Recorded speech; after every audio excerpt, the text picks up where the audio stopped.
Hi everyone, Drew with Denver Private Wealth Management. All right, we know that changing jobs, changing careers can be a stressful time of life. But one thing not to forget about are those old retirement accounts. 401ks, 403bs, thrift savings plans. We get asked often, what should we do with these old accounts? There's a few options available to you. One, you can always stay put if you like things the way they are. Two, you can cash out, take the distribution. This would be a taxable event. You could also potentially be looking at penalties involved. Or what we most often see are folks rolling or transferring that old account into a new employer plan or to an IRA. So we'll talk some logistics there, some of the pros and cons to be aware of in making that move. So to initiate this transfer, you're reaching out to the plan administrator. If you don't know who this is, simply reach out to the HR department and they'll get you taken care of.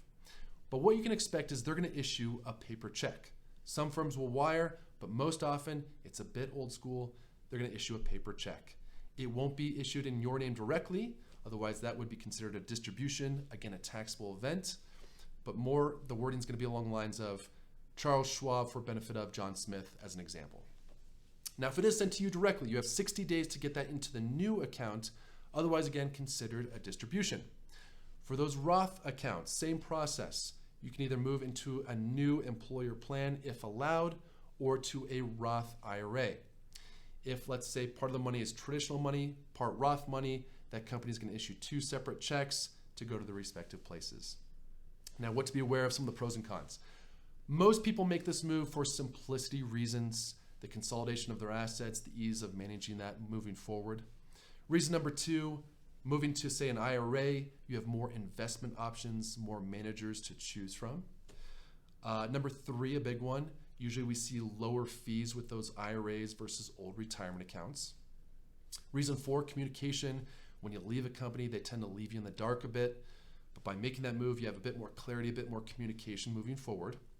Reason five, if we're moving to an IRA, now you have the ability to convert that to a Roth down the road. You cannot do that with those old 401ks or retirement accounts.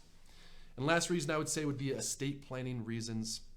You tend to have more payout options with IRAs versus 401ks.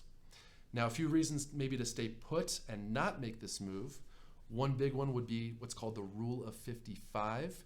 Normally, if you're under the age of 59 and a half and you take distributions, you are penalized.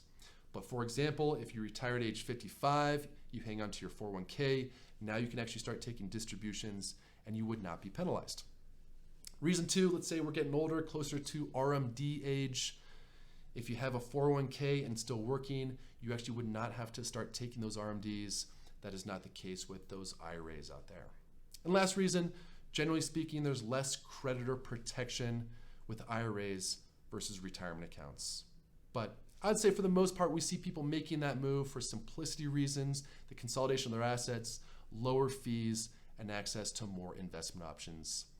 If you find yourself in this situation, if you want to talk logistics, see what makes the most sense for you and your situation, as always, more than happy to be your resource. Hope you're having a wonderful day, and we'll catch up soon. Take care.